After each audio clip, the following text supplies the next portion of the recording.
I think a lot of organizations, honestly, are still struggling to understand the concept well.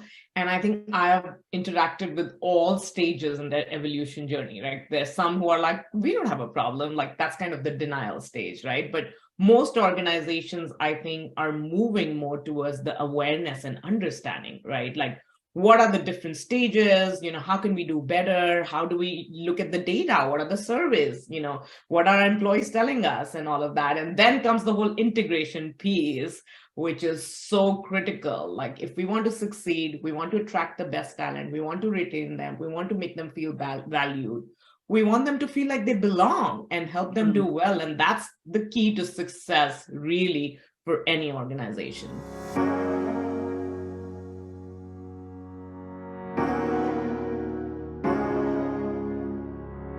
Welcome to the People Powered Solutions podcast. In this show, you'll gain expert advice and tips on building a thriving workplace culture with happy employees. I'm your host, Lorianne Duguay, and I'm thrilled to be spending this time with you today. Hello and welcome. Today on People Powered Solutions, we welcome Simmer, a seasoned HR professional with over 20 years of expertise in the people development and talent management space. She's worked with organizations like Pinterest, Vodafone, and American Express. As we all know, at People Powered Solutions, we strive to provide tips and tricks to create that unicorn culture, if you will, that happy, positive, productive workplace. Part and parcel of that highly sought after workplace is having a really robust diversity and inclusion strategy. So Simmer, I'm going to now pass the baton to you. Tell us about your journey. What has brought you to do what you do now today? Yeah, thank you, Lori. I think you and I have talked about it yet, right? Like I moved to this country about 7-8 years ago to be with my husband. And it was a very interesting, I call myself in this in-between space where, my values, my community are back home and I'm trying to acclimatize to this new culture. So I realized very quickly that it's very, very different. Like, what is culture? How do you feel like? I always felt like I don't quite belong in the corporate America. And I wish I had somebody to tell me that time that being different doesn't mean that, you don't fit in. It just means that you bring new perspectives to the table.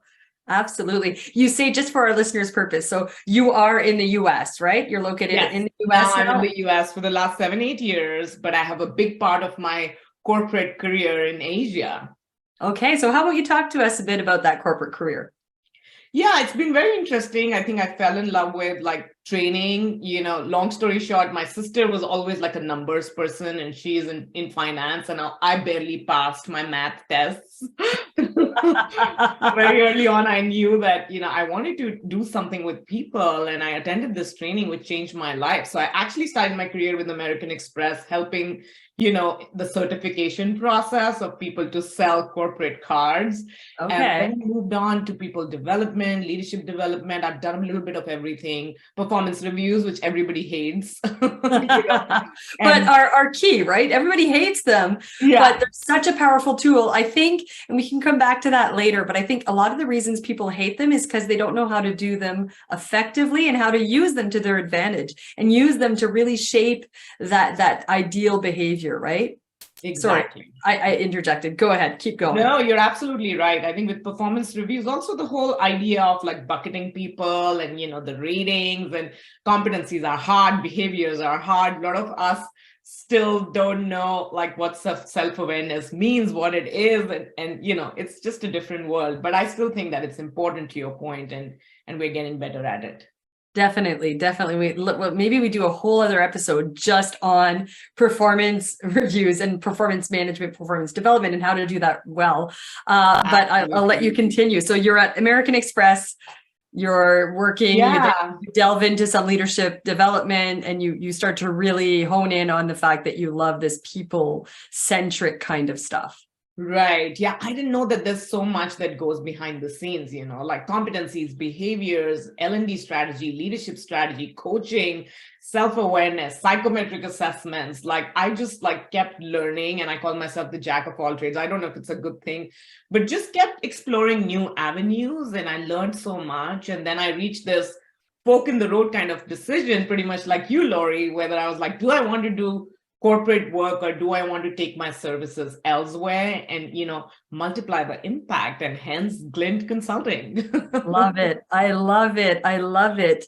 Um, Absolutely. I like this notion of multiplying your impact. And you talked about Glintt Consulting, that's your leadership development practice, right? It really focuses on emerging leaders, which is something that we don't necessarily see a whole lot of.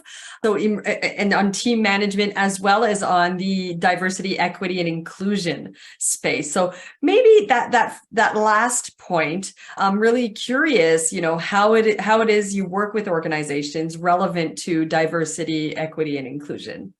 Yeah, I think a lot of organizations honestly are still struggling to understand the concept well. And I think I've interacted with all stages in their evolution journey, right? There's some who are like, we don't have a problem. Like that's kind of the denial stage, right? But most organizations, I think, are moving more towards the awareness and understanding, right? Like, what are the different stages? How can we do better? How do we look at the data? What are the surveys?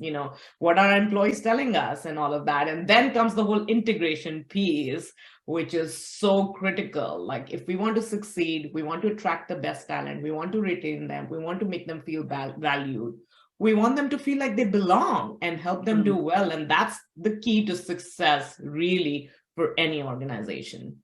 I agree. And to that point, you mentioned at the onset of this conversation that you often felt like you didn't belong, right? Yeah. So would you say that maybe that fueled your passion to want to broaden that impact once you figured out that it can actually be an asset, and that you're bringing that alternative perspective, that diversity of perspective to any workplace, and that's an asset ultimately, right? Absolutely, Laura. You got that so right. I think this is a part of my story, and this is what I bring to the table. This is who I was like 7 years ago. I was this lost person trying to understand the ways of working in corporate America. I remember I was interviewing while I was pregnant, and this lady asked me, like, she said something like, don't throw the baby out with the bathwater. And it sounded so traumatizing. I was like, what does it even mean? And I had to Google it, and I had to like call my sister-in-law, and I'm like, this sounds very like, what does this mean? So, and then people would talk about like the music, like Hollywood music. And the only person I could remember, my exposure was so limited in Asia, was Bryan Adams, at that time. Canadian. He's a Canadian. I got to put that out there. And I could, the only song that I could remember was "Please Forgive Me." Like, awesome. But the key thing that I tell myself, like from that time, is just because I was different didn't mean that I was dumb. It felt like that at that time, where I was like, oh my God, like I don't know the food, I don't know the culture, I don't get the American jokes. You know what I mean? Yeah. So talk to us about your journey of where did you go from there? You when you had that bit of, that aha moment where you realize, okay, wait a minute, just because I'm different, I'm not dumb. I bring variety of perspective. So what happened then?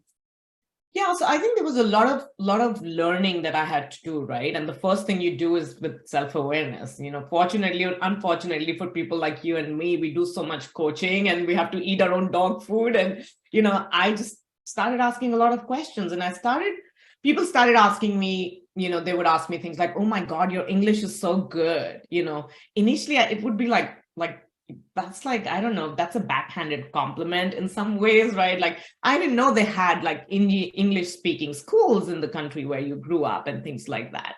But I really changed it, and I started approaching it more with curiosity, by understanding where they're coming from, instead of getting offended and getting all like, oh my God, and that really changed a lot of what I do now. So then I realized that I had to learn this, unlearn some of the things, right? Like, but also learn these new behaviors. Like, America is so execution focused. They want to move fast.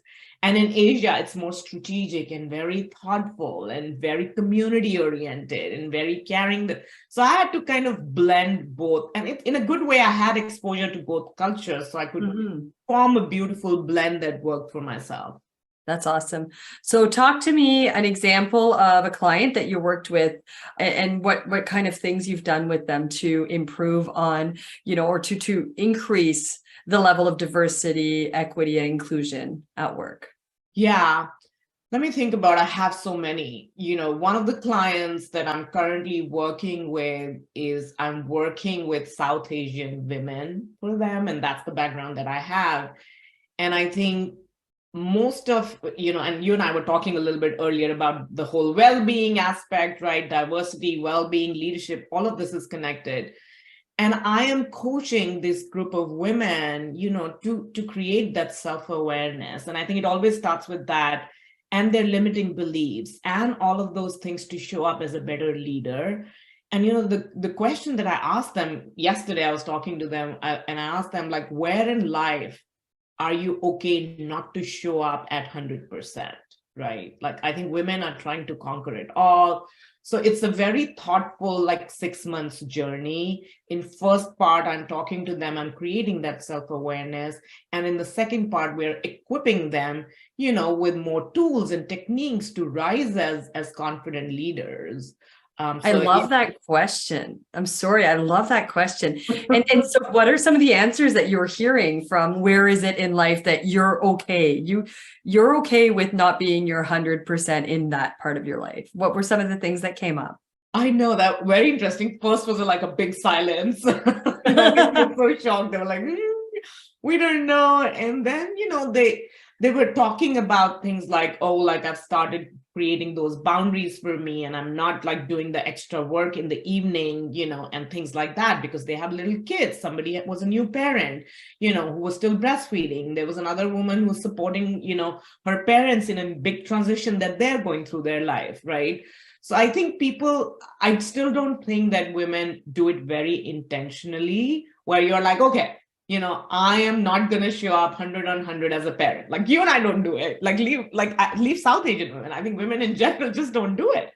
Mm-hmm. It just happens because they are so thinly stretched. But the idea is to be intentional and to not feel that guilt that we feel all the time.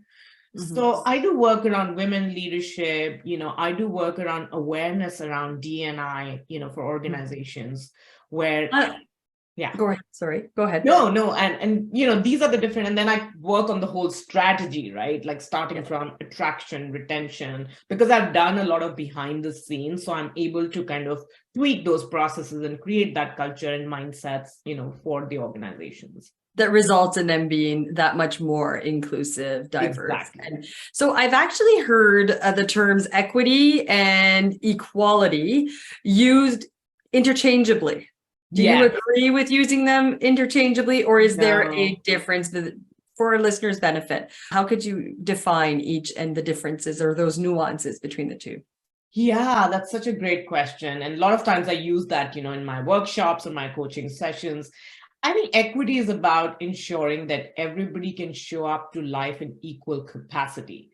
Now, because we all come from different backgrounds and needs, we need different solutions. So actually the visual that I use, in my workshop is there's a tall person, there's a girl who's not super tall, and there's a person on wheelchair, and they're all trying to watch a match from behind a wall.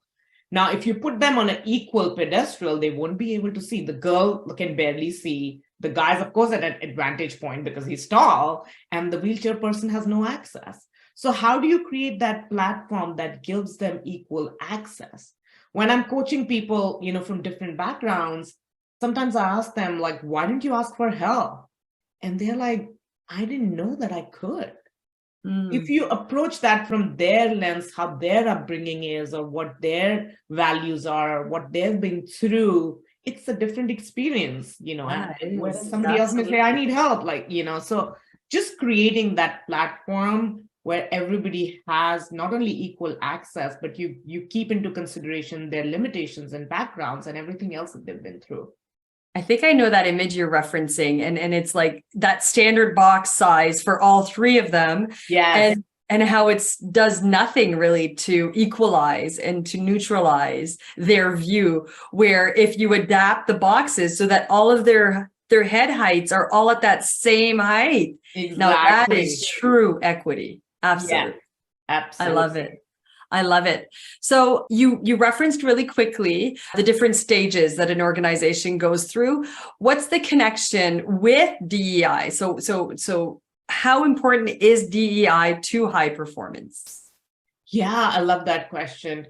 I think when I started the D&I journey, honestly, it was 15 years ago. I was working with Vodafone and we were trying to, create a different process to support women there and all of that. And I feel like, when I was talking to male leaders, Asia is very, male dominated, and especially in telecom, which is high sales.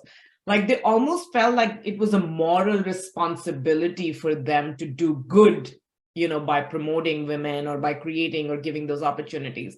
So I want to clarify for everyone, like there is no moral obligation, whether it's women, whether it's people of color, there is a business case for D&I. There is a clear business case, and most organizations didn't understand that then, right? Like you're attracting and retaining key high performing talent. That would clearly lead to high performance culture.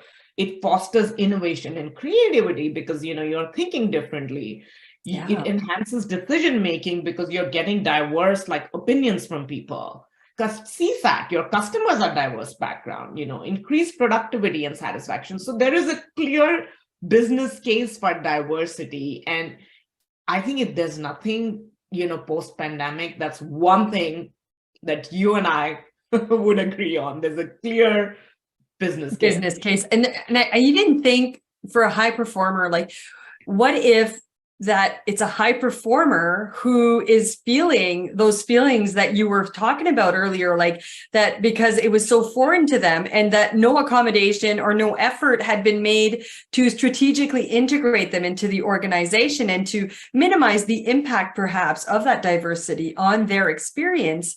What if it's a high performer in disguise, if you will, because they're hiding behind those feelings, those intrusive thoughts that they're dumb because they just don't get it. Right. So I think not only there's a business case to be made from, through the business lens and the money that it can bring back, but I think it's about understanding whether or not you have some high performers who have yet to step up to the plate, who have yet to get that view we referenced, because they're hiding and guarded behind these feelings of not measuring up to that culture within that organization, right? So I think that alone is a business case as well, right? Absolutely. Oh my God, you that's music to my ears, that what you're saying, and it makes so much sense, Laurie.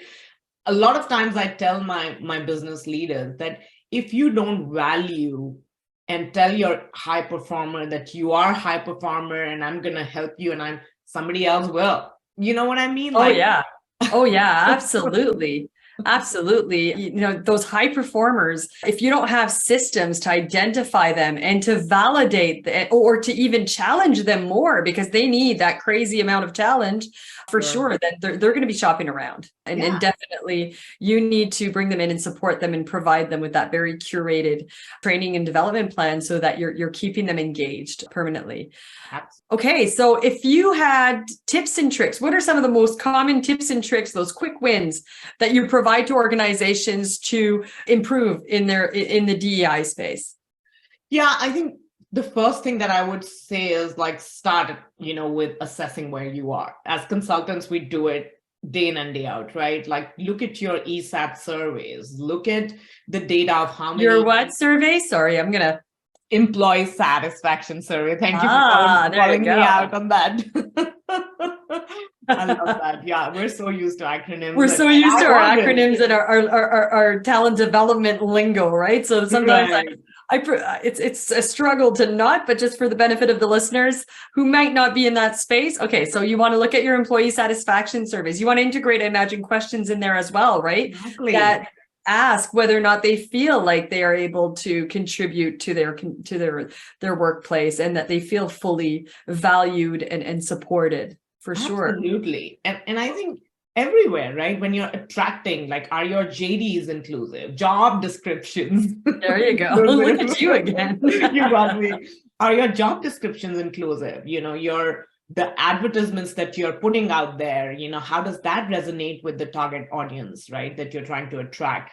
I also, heard about this some rule where they say if 2 out of 3 resumes are people of color or different backgrounds, there's a fair chance still that person may not get picked up. Okay. So you've heard that stat. Okay. yeah. And then, looking at, like, I also feel like a lot of times we're so focused on our employees, we feel like nobody else, people who leave us, like ex-employees, look at the exit data. What are they saying about feeling included? Look at the people you interviewed but didn't hire. What are they saying? Look at your culture surveys. Look at how your managers and leaders are showing up. So I would say that do that analysis, and then the whole life cycle needs work, which is a lot of work and an ongoing journey. How you're attracting talent, how you're developing them, what are the opportunities, sponsorship, mentorship programs for people of color, women? How are you assessing performance? I remember fighting in a performance discussion for a woman when I was sitting, and I could clearly see that there was something going on there where they didn't want to promote her, right? Like those kind of things where, this person is a woman in the sales role, those kind of typical mindsets, she's not going to do well. Oh, she has a family, who knows, like how much extra can she stretch and things like that. So I think looking at the whole life cycle and creating, those kind of, for example, are you integrating the processes and systems around them? Maternity policies, reintegration. When you're hiring women, are you promoting them, in the leadership roles, investing in them? So I think it's one is to also like create that ecosystem around these people to succeed through the entire life cycle. Yeah, I think it's about, I love what you're saying there. And I agree 100%, Simmer. It's about kind of holding a mirror up to yourself initially as an organization to say, how inclusive are we? Something as mundane as, in your job descriptions, are there elements in there that you're requiring that are more of a nice to have, not a need to have, but in them, they're actually preventing certain applicants from applying because they feel like they don't fit the bill, like that's not inclusive, right? To make sure that you only have the must-haves on there. And providing that equal opportunity to everyone to apply. To your point about making sure that you recognize, are there some systemic barriers preventing, ascension to other roles for certain groups of our workers? Are there certain practices and procedures that are counter conducive to a fully inclusive workplace, and starting to shine a light on those, then developing, I'm hearing you develop your plan that maps throughout that entire journey with initiatives, and you kind of start to implement some quick fixes. Absolutely. You're so right. In terms of communication strategy, are there any recommendations that you typically make to communicate with and how to use, I guess, communications to improve the perspective of people and their perception, I suppose, of you as an organization relevant to DEI? Yeah, I think when you talk about communication, it's pretty much like, how is, your brand kind of coming across to people in the market? I mean, I think one of the things that I did when I was interviewing for organizations, was doing a little bit research on them and seeing like what their policies are, what are some things that they're doing, is there good work-life balance or not? What's the culture? I think things like culture are it's so hard to kind of nail it down, right? But creating that brand or image where you do say that we value people of color, we create that environment for women to thrive. A lot of organizations, I think, are good at like showcasing, like even if they're doing a little bit. But I think a true data point for me is just to look at their leadership team, for example, and say like, hey, so internally, So I think not only, I mean, communication and coming across in the positive light is one part, but at the same time, also, moving those metrics in your organization. Like I met an HR leader who was like, did a lot of work around D&I, but there was no, like all the people reporting into her there was not even a single person who was not white and not American. You know what I mean? Like, so communication to me is also linked to authenticity, if you will, in some ways. Like when you're saying that you're doing something, like do it. Exactly. I love that. And it's something that I also, I encourage strongly, that notion of, I use the concept of don't catfish your prospective candidate, right? So make sure that what you're showcasing on the outside is the reality of what's reflected on the inside, right? Oh my God. And so I'm hearing a similar, so communications, would you say that a lot of organizations have gotten really good at the external piece? So kind of showing and showcasing what they're doing to be inclusive externally, but where there's room for improvement, I'm hearing, is on the internal part to make sure that they're actually living, you know, that story that they're putting outside the company. I think so. I feel like it's a very long and arduous journey, right? It's not like you can do it in a day. And most organizations get stuck in the initial stage of like legally what we need to do, you know, like California, for example. I'm in California and there are different laws and they're so worried about like, oh, like, you know, you and I were talking about like questions that you can ask in an interview or not. But I think if you truly want to make that impact, they're struggling in like integrating that truly as a part of their culture, which is a lot of hard work, right? Like, and I think you see organizations, one is like just the legalities of it, right? But some organizations now have, you know, employee resource groups and things like that, where they're doing I love it. and they have funding and, you know, people are coming together, but being very intentional about like, what is the outcome that you're trying to drive, and not so much like, oh, we have Asian leader, you know what I mean? Like just like as a part of their branding, oh, we have, you know, employee resource groups, but what is the outcome that you're trying to drive? I think it truly thrives when you see the C-suite leaders taking a charge, and it's not just an HR kind of. Yeah, it's not just a how should I say, like a passing thought. They're really embedding it in the systems. It's supported top down. You're seeing that they're walking the talk, as they say, right? Right. So I love what you just said there. I like even just the employee resource groups, like involving and leveraging your people in not only developing that strategy, but also implementing it and helping them kind of have a say and contribute to how that DEI strategy lives within your organization. I love, love, love that. Thank you, Simmer. Is there any parting thoughts that you wanted to leave with our listeners or with leaders on how to be more inclusive? If you had one thing you could provide them as a tip. Yeah, I think I would just say that move beyond the awareness level and approach things with curiosity and courage. I feel like a lot of times we feel like, oh my God, maybe I'll say something wrong. I don't know this. And, you know, I think it's just because you're not in it doesn't mean that it's not your responsibility. I think if there's anything we've realized post-pandemic is that all of us are connected. We've all weathered the same storm in some ways. So I would strongly encourage leaders to stand up for each other, you know, to have the courage, curiosity, and move beyond the awareness stage and get more into actions. How are you creating that safe space for your people to show up as who they are? I love, love, love that, Simmer. And I love the notion of, you know, rather than staying paralyzed in the fear of saying the wrong thing or not understanding, to approach it and take action from a curious position, like help me understand.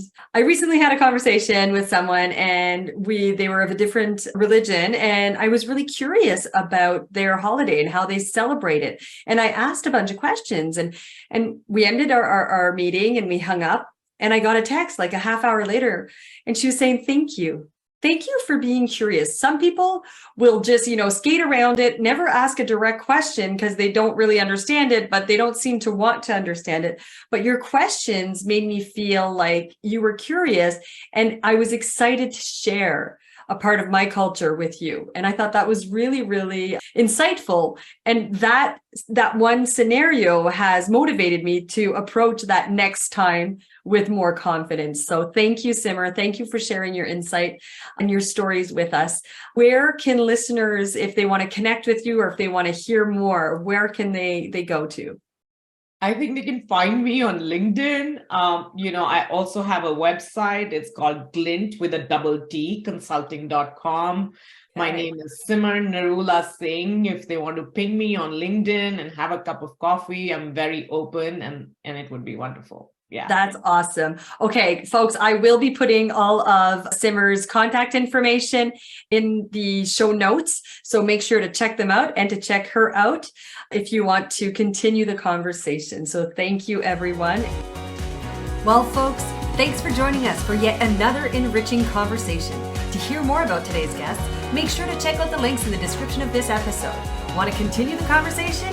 Then head on over to our social media platforms, all of which are also linked in the description, to keep it going. Finally, don't forget to subscribe to make sure you don't miss another valuable episode.